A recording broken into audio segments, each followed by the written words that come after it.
Hi guys, today we'll talk about how can you select date format on your iPhone.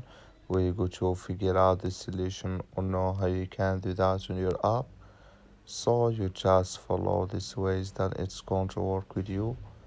All you have to do inverse, you just click on settings here.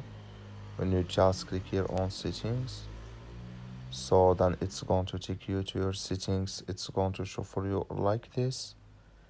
Then you go down, you just keep going down here. Click here on general here, just click on it. You come to next step here, it's going to show for you like this. Then you go down, just keep going down here. So then you click here on language in the region, just click on it. You come to next step here, it's going to show for you like this. You click here on date format here, just click on it. So then here can you select your date format in this list on your iPhone.